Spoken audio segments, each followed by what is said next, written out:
President-elect Donald Trump signals an end to his flirtation with the alt-right, which may or may not be full of neo-Nazis, depending on who you ask. The bus crash in Tennessee has us asking questions about just how young and just how trained are Colorado's bus drivers. One woman has had it with RTD's A-line. Can't blame her, though you do have to beep her. He said. And the hiker who has walked from Colorado to Moscow, Russia, and back. Next. President-elect Donald Trump today condemned the neo-Nazi group that calls itself the alt-right. In a moment, we will hear from a Republican leader in Colorado who says we shouldn't write off the alt-right altogether. A quick word, though, about words and how we will be using them around here. The recent alt-right national conference in Washington, led by alt-right founder Richard Spencer, included anti-Semitic rants, Nazi salutes, and cheers of "Hail Trump." We don't need a new term for that. The phrase neo-Nazi works just fine. Pedophiles don't get to rename their perversion the alt-sex movement. If your idea is disgusting, you don't need new branding, you need a new idea. But the recent chairman of the El Paso County Republican Party, GOP consultant Daniel Cole, says we have the wrong idea about those Americans who call themselves the alt-right. There's the Richard Spencer neo-Nazi wing of the alt-right movement, but there are these other alt-righters who are just anti-establishment Republicans. So if there are people who say that they are alt-right, but it turns out that the guy who came up with the phrase is a Nazi, maybe it's time for a new phrase? The fact that the guy who came up with it is a Nazi doesn't necessarily mean that anybody else who uses it should be tarnished with the same brush. I mean, the Nazis also came up with the word Volkswagen. There were only 200 people there. I've given speeches to larger crowds than that within the last 2 weeks. There were only 200 people there. This is not a significant movement. You keep saying it's only 200 people. If it was really only 200 people, then they move at supersonic speed, drawing swastikas on Isabella Bird's school in Denver and on the car of a transgender woman in Capitol Hill. We both know that it's more than 200 people. I'm not saying there aren't more than 200 people who are disgusting racists. But remember, Trump did address those people in a 60 Minutes interview. He was asked specifically about the racial harassment we've been seeing around the country. He said stop it to his interviewer, and then he looked in the camera and said stop it again. You're right, 200 is an underestimation. But the point is, this is not actually a significant factor in American political life. I personally am Jewish on my mother's side. You know, if I had lived in Germany during the Holocaust, I would have been identified as Jewish by the regime. And I do not take displays of Nazism lightly. I take them seriously, and I think they're disgusting. That doesn't necessarily mean, I think, that whenever 200 Nazis appear anywhere, the best thing for the country is for all attention to be focused on them. Republican consultant Daniel Cole of the Springs. President-elect Trump's chief of staff, Breitbart head Steve Bannon, is a champion of the alt-right. Bannon says the term is about economic nationalism, not white nationalism. Trump's denunciation of the racists in the alt-right came during a meeting today with New York Times journalists, and I really recommend that you read their account of the meeting. Reporters, editors, and writers live tweeted their interview with the president-elect, and they covered a lot of ground. The First Amendment, which keeps presidents from putting pesky reporters in jail for printing truth they don't like. Libel laws, which keep presidents from putting pesky reporters in jail for honest mistakes they don't like. And perhaps the best moment of the meeting, when Trump was asked if he reads the New York Times. He reportedly said, "I do read it, unfortunately. I'd live about 20 years longer if I didn't." Find a link to the Times account of that spicy exchange on the next Facebook page. A familiar name from Colorado may be inching closer to Trump's inner circle. Former Republican Congressman Bob Beaupre told KOA News Radio that he may be in the running for Interior Secretary. This, of course, has infuriated some Democrats in Colorado, as if Trump was going to pick a Democrat for the job just so they would feel better. This is politics, folks. As President Obama famously said, elections have consequences. News of the school bus crash in Tennessee that killed 5 students inevitably led to questions about the driver. Learning that the driver in Tennessee was 24 years old prompted us to think, sounds kind of young for a school bus driver. Actually, earlier this year, the Colorado Department of Education changed its rules to allow people as young as 18 to drive buses.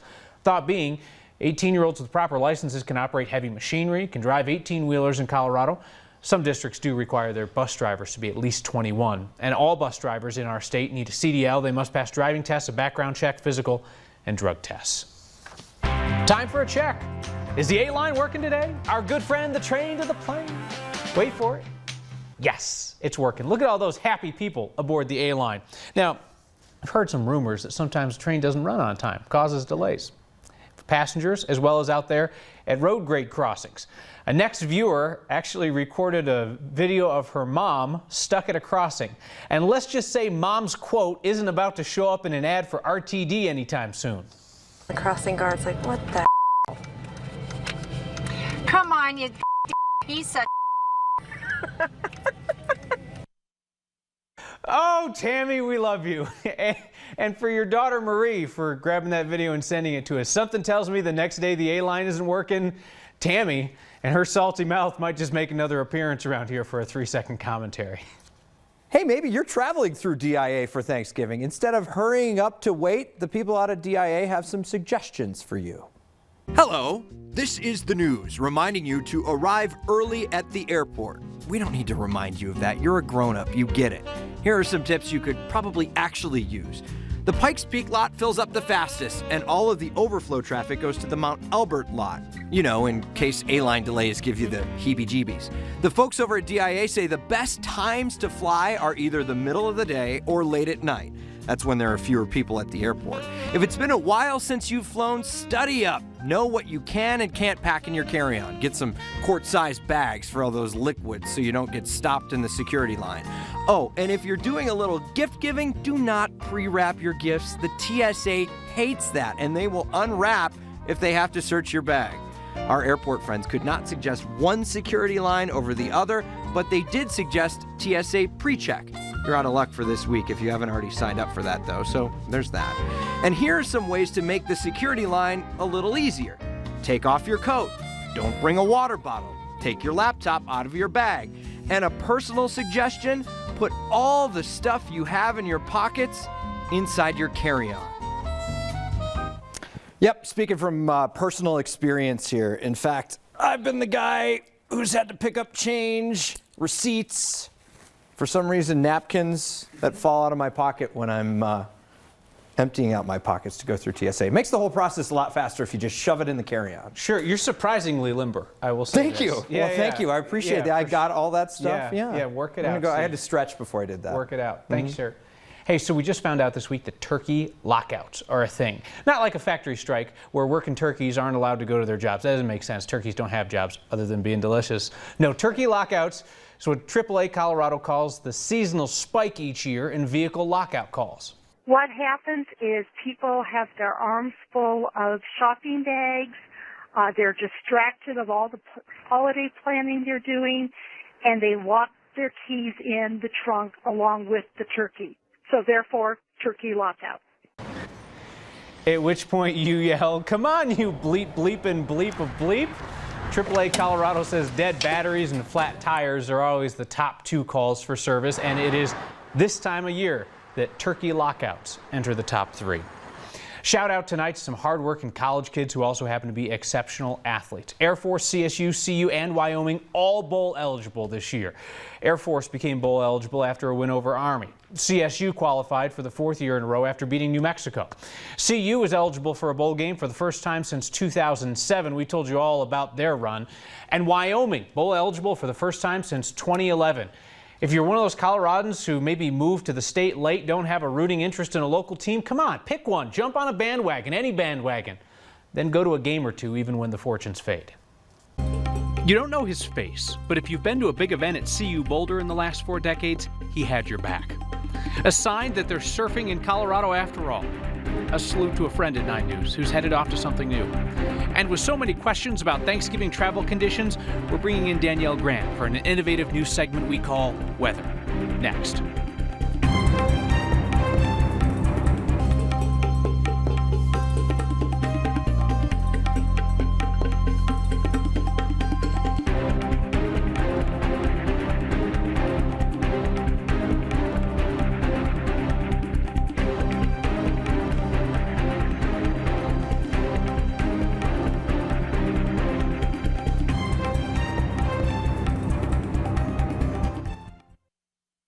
Pour out the beer, please. Public drunkenness, homelessness, Police, come out of the tents. drug use. This is what I choose to do with my life. You've seen the stories on the city's image problem. You've voiced your opinion. You want it fixed. I think a lot of times the public gets frustrated with these sorts of behaviors. The first people that we call upon to deal with them are the police. Denver police are arresting these people. Your tax dollars at work. But is this fixing the problem? 9 wants to know tonight on 9 News at 9 and 10. I would say Colorado is synonymous with adventure. There's this guy, Nate Dogg, that every year he takes it to a whole new level. He is the first guy to camp out in the parking lot of the ski resorts before they open to make sure. He is the first guy on the chairlift. He's the first guy flying down the slopes of every ski season. Let's get this going. Let's get our chairs set. And every year, Nate Dogg will remind me that, hey, we are so lucky to live in this beautiful state. Lives out adventure every winter, day in and day out. Grab a 9 Cares Colorado Shares box at King Soopers all this month. Your $5 or $10 donations provide food for fellow Coloradans in need. Donate one today.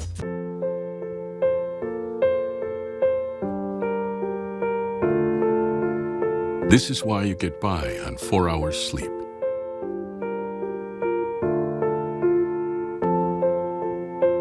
Why you took a second job. This is why you taught yourself how to fix the plumbing and spend hours juggling the bills.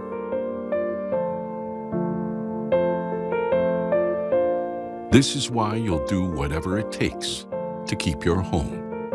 And that is why we want to help.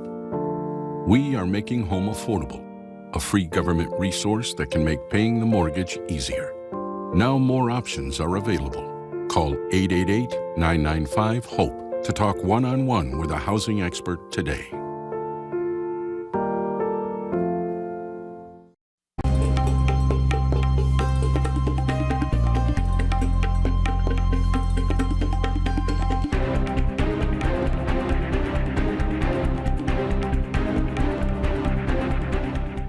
Tonight we salute a guy who works behind the scenes to make everything look great. My friend Cody right there. At CU, one of those guys is John Templeton. He's been setting up concerts and events since 1973. Whether it was the Dalai Lama's visit or a Rolling Stones show, John made it all seem seamless. This spring he is retiring. He's hanging up the cables and the podiums that he's been slugging around for the last 40 years. Being a big concert in Folsom Field or a single person reading poetry to an audience of one over at Old Main, it's all important to the performers and the audience. John says there were days that his crew would be putting in 18 to 20-hour days setting up venues, big and small. He tells us after his retirement, plans to spend his days on photography and model trains. We should have him do a press conference just like that. That would have been fun. He's seen 4 decades of CU history, but you know, university's been around longer than Colorado has been a state, so you know that campus has seen some stuff. There are the great true stories, and then there are the stories that are great whether they're true or not. Photojournalist Mike Grady has that. There's something about the peace and the calm and the quietness. It's that building right there.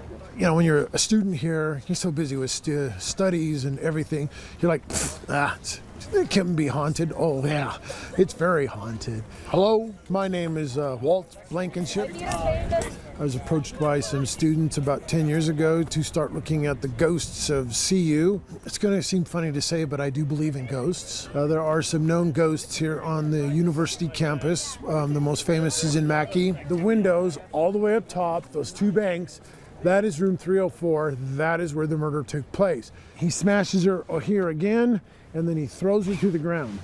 But you don't have to go to the ground. Sorry to have killed you. You can have a seat.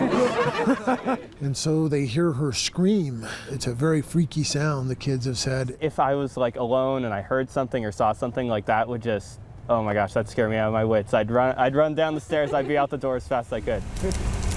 Hopefully they get a better understanding of their campus as a whole and learning the history of it. So it's just new, like, fun facts to know as you go about your day. Who the residence halls were named after, what kind of things took place in some of these buildings, what those buildings' purpose was before now. Just very historical. Once above, always above, even in the spirit world as well. Walter, or Uncle Walt, as he's known around campus, offers those ghost tours to students each year right around Halloween time. Before you tell us what you're thankful for, we want to hear your Thanksgiving fails. The ones you shared today are epic. Don't tell me about that tough 14er you hiked. Not after we met a 12,000-mile hiker. And a student gets special permission for a solo snow day. It's the absolute best. And it's next. Sunday in Colorado is game day. Start your day with the Broncos on Game Day Live. Sunday mornings at 9 on 9 News. Here we go. If music has soul, then it just might have life. 2, 3, 4. Mayerly Lopez is just learning to play violin in the orchestra program at the Bruce Randolph School in Denver. She's learning to play on a violin donated to the school through the Bringing Music to Life instrument drive. I thought maybe it's gonna break easily because it looks pretty old, so I was like, it's not gonna last me long, I'm gonna have to change pretty soon. What she didn't know is what this violin means to David Necker, not because it was his, but because it was his father's. And he cared for that violin and played it for 84 years. This violin, They looked at me like they trusted me. certainly has new life. Well, I think that's what music's all about. It lives its own life and it lives on and on and on. And it's a connection for all of us.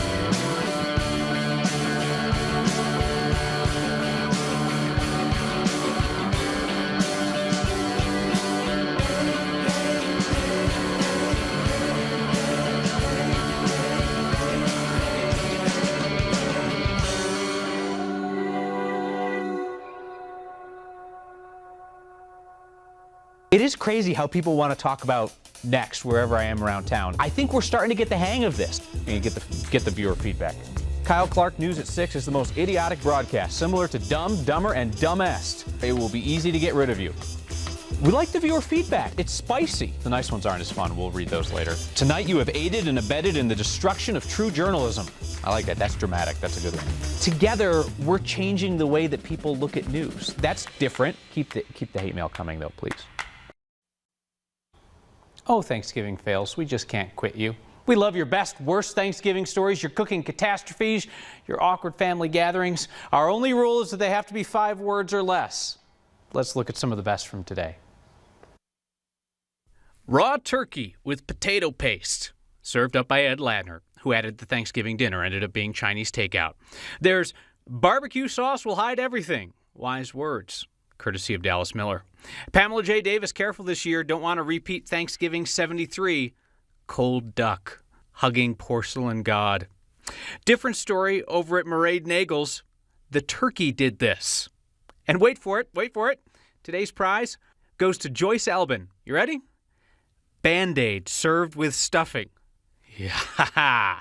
Have a story to rival those? Get at us on Twitter, #HeyNext, or comment on the Thanksgiving fail post on the Next Facebook page.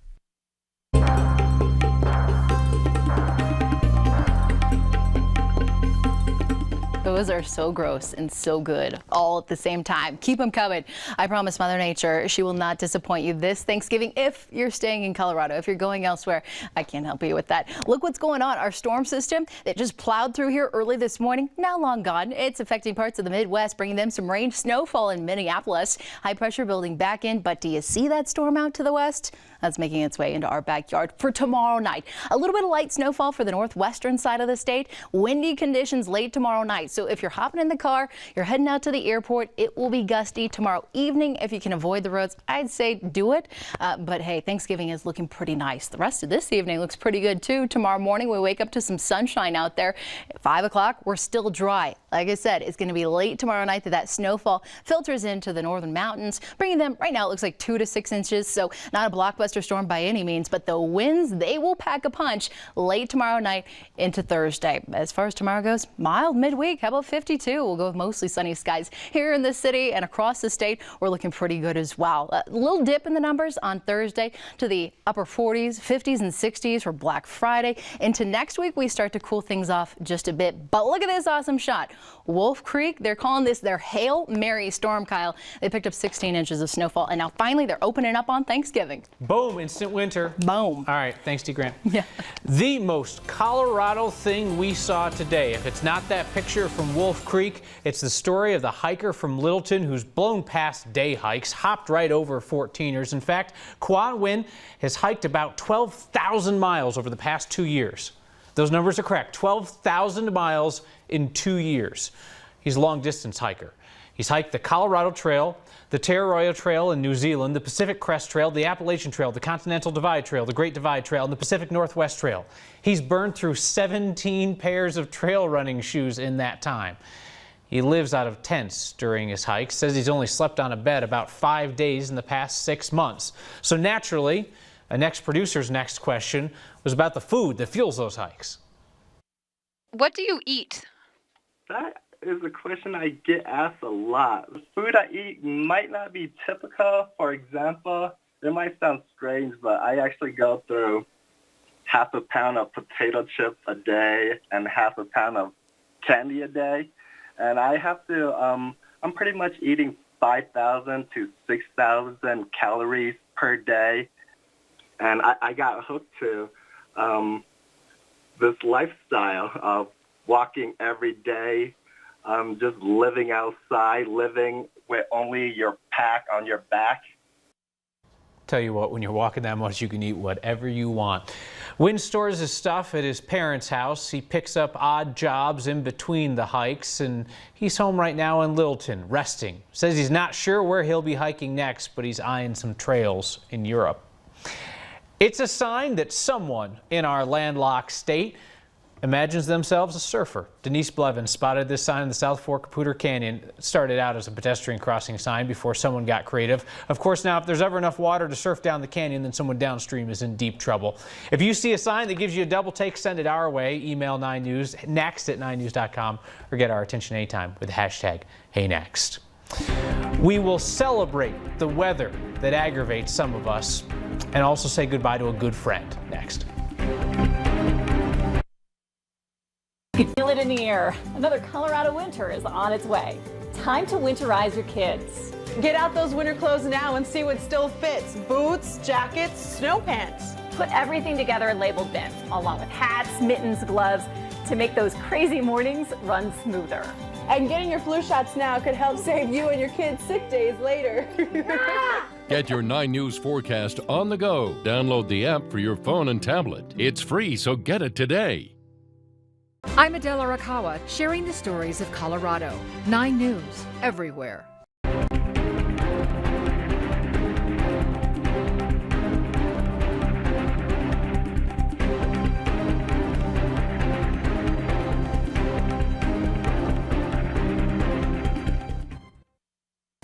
Big dreams don't happen alone. Long before they come to fruition, we share them with those we love and trust. He told me he loved me and that I was his best friend.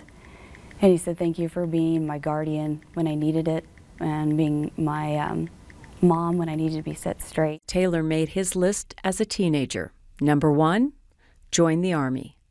Mom resisted at first. And I just said, go forward. Be this protector. I know you're going to succeed. Goal met. Number 13, get a job. Taylor chose Colorado State Trooper. He put his mind to it, and nothing was going to stop him. And he was going to be the top. He was going to be the best of the best. Speeds are 100 miles per hour. On May 23rd, Taylor was almost at the end of his cadet training. Taylor had texted me that day at 7:30 and said, I'm at an accident at Highway 1 and Highway 66. Taylor died at the scene. Trooper Rushing was critically hurt. A tow truck driver also there wasn't hurt. He said Taylor shouted at him to get out of the way. He died a hero. He saved a man's life so he can go home to his little ones. Save a life. Goal number 9 achieved. I would text him just to keep in touch with him. I got a few real short ones. I love you, I miss you, that type of stuff. Sergeant Cal Halsey had a new phone with a new number. Turns out it was Taylor's old number. He offered to change the number. Carol asked him not to. After all, he was doing what Taylor wanted to do. It's like I always have a little angel in my pocket now. And so the conversation didn't end. And while Taylor never got the chance to reach many of his goals, as fate would have it, he did find a way to accomplish number 22. He's still trying to make a difference. I never want them to forget Taylor Tifo. Next time you're tempted to curse the snow, remember Luis. He's a second grader at Eastridge Elementary in Aurora. Recently moved to this country from Angola. He had never before seen snow. The stuff that we swear at was pure magic for Luis. The moment that it snowed for the first time this year, his teachers at Eastridge let him run for the exit and get his first literal taste of winter. Cheryl Preheim told us and you today that she is leaving 9 News. Cheryl's headed to Atlanta, where she'll anchor for our sister station while her husband pursues a business opportunity. Anyone who tells you that Cheryl Preheim is an exceptional journalist is right, but they are missing what makes her an unforgettable friend and mentor. An incredible intellect, a work ethic that is unmatched, kindness that is unconditional, and a spirit that is irrepressible. We are lucky to have her guidance and encouragement getting next on the air. Brief piece of your feedback tonight. Adrian McLean writes, next, thank you. Every episode I see something I agree with, and every episode I see something I disagree with. That is exactly the point. Adrian, we'll see you next time.